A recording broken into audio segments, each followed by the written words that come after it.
the Chase Thomas Podcast, for people who have nothing but time to kill. Best in the conference, and you saw what LSU did. They won a crazy shootout.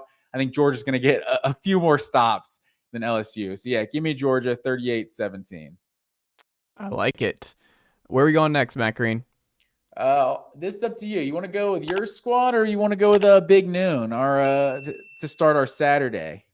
We can go ahead and we should probably always knock out our teams first. All right, let's go to that 3:30 CBS slot. We're going out to Como, Columbia, Missouri. Missouri is a 1.5 point home dog in this one against the Tennessee Volunteers.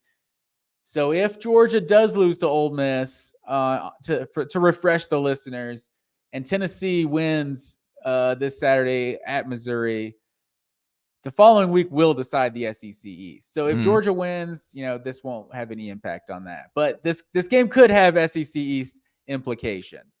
So Tennessee's won 4 straight in this rivalry coming in. Hold on. Let me stop you right there. I'm seeing that word thrown around a lot about these two teams. It's not a rivalry. There's no rivalry. There's nothing about this. Series, these two whatever you want to call it. Yeah, like I've seen that from folks, but like ESPN and other stuff. I've seen that, and I'm like, this is not a rivalry. What are we talking about? Like this that needs to be shut down. Man. This is a Mad Men type situation over here. This is a if you remember in the elevator scene, I don't know if you ever watched Mad Men, Matt Green, but when Ginsburg looks over at Don and he's like, I feel sorry for you. And Don looks over and I don't think about you at all, is their response. And that's what we feel about Mizzou. It's like, oh, yeah, this, that, and the other. Rivalry. I was like, what are we talking about? Into that show, and I was like, so just everybody is cheating on their spouse? What's going on here? We need to do Matt Green reviews TV shows that he didn't finish for 10 seconds. I think it was like 6 or 7 seasons, right? I think I only got 2 or 3, maybe. I didn't get. It's a great show. One of my all-time favorites. Top 5 all-time. It was fine. Scorching take. Hold on here. I'm looking at the all-time series history between Ole Miss and Tennessee. That would be Tennessee 6, Ole Miss 5. Or Ole Miss, Missouri 5. I even think that is without a doubt a rivalry, sir. No. This team came into the SEC and beat Tennessee 3 straight. Like, they came in with a bang. No rivalry. We're not respecting this. Mizzou's got one rivalry in the conference. You guys are tied. Oh my God. No. You can't have a rivalry when you've played 10 times. Just now took the lead after these 4 straight wins. They came in dominating. They were up 5-2. If anything, it wasn't a rivalry because Missouri just dominated you guys. Until, Gary Pinkel's not walking through that door, Matt Green. Showed up. Jerry Pruitt showed up and he changed that rivalry. Oh wow. What was 2019? Was that his first year? Was 2018 first year? 2018. You sure it wasn't still at Alabama? I don't know. Not important. But I thought he got 3 at Tennessee. Was it 2 or 3? Now you have me confused. Maybe 21 was Heupel's first year. Yes. So he may have only gotten 2. Butch Jones was there in 2017. No, I was right. Butch Jones got fired in 2017. No, he had 3. Yeah, I'm looking at 18, 19, 20 was Pruitt. Yeah, okay. I was like, you had me second guess. I'm like, I'm pretty sure he had 3. Look, Pruitt took a 50-17 beat down. Oh wow, 2 years in a row they beat y'all 50-17. Exactly. That's kind of crazy. Yeah.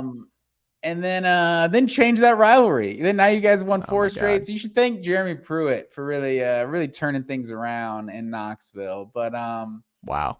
We look at this game, and I don't even remember where we were. This has gone off the rails. But so both you these used teams, the word rivalry and just that's what it was. And you got all sensitive over here because of the word rivalry. In their series history, Tennessee leads 6-5 and has won 4 straight. Tennessee's only averaging 21 points per game on the road this season. Heupel is 6-6 on the road since being Tennessee's head coach.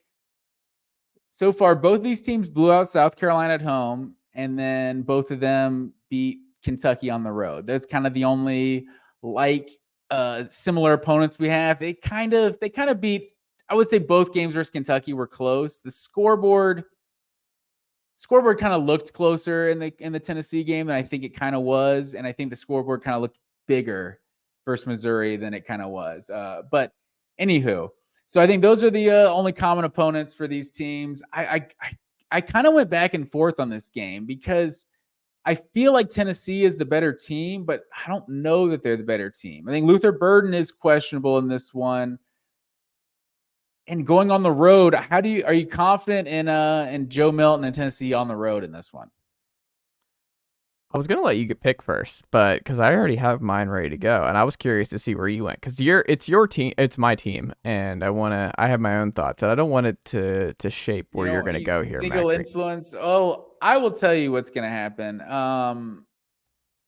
Missouri is going to beat Tennessee on Saturday. He's doing this every week. It's a bit, 24. Just like Kentucky. Like it's a bit for. I mean, y'all barely beat Kentucky. Y'all beat them by like 6 points, wasn't it? It was never 33-26. Never in doubt over here. That game was close. That was an upset, just like Kansas State, Texas. That was an upset I was proud of. I'll pick it again. Oh my God, it's every year. South Carolina, Kentucky, Missouri. Like, I didn't pick South Carolina. I think I had Tennessee.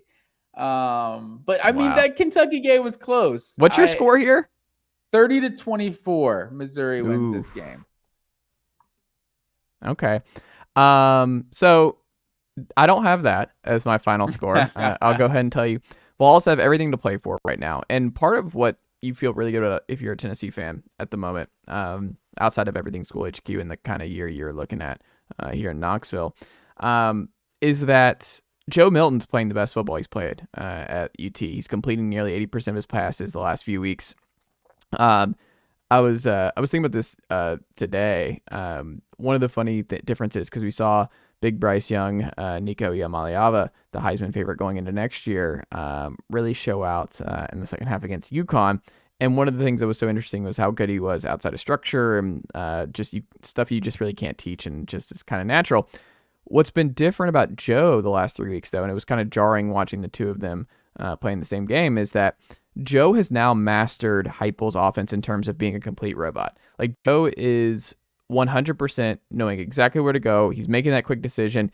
He's not doing anything that he's going to get him into trouble, that got him into trouble at Florida a month and a half ago.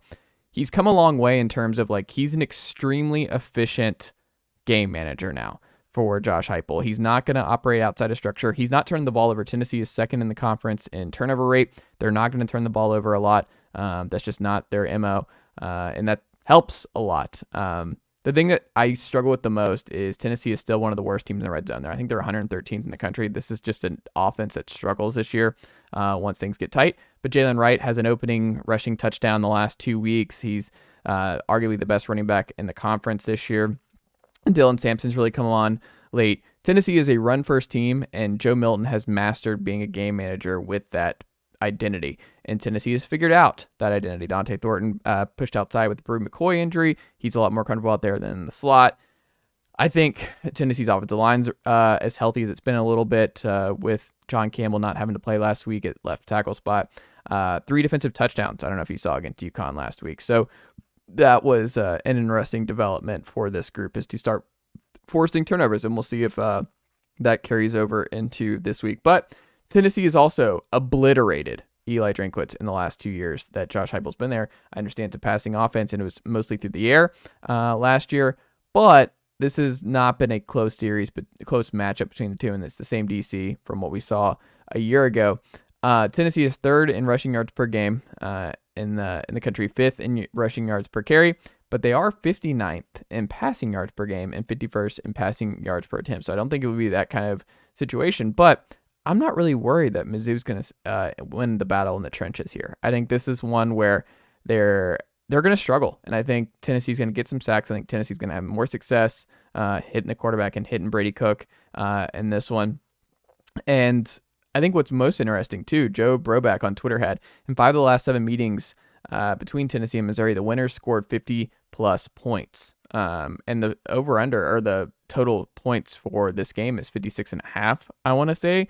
So Vegas and the public think this is going to be a high-scoring game back and forth, and I tend to agree in this one. So I think, all that being said, Tennessee is focused. They're playing the best offensive football they played to this point in the year.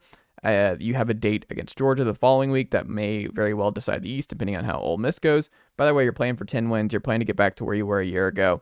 A lot of good football still in front of you. I think this is something that it's going to be big. And they also get Missouri right after a very physical, emotional loss on the road at Georgia the week prior, and they took advantage of that against Texas A&M after they lost to Alabama the week prior, earlier in the year. So with all that being in the crock pot here, I'm going to go Tennessee.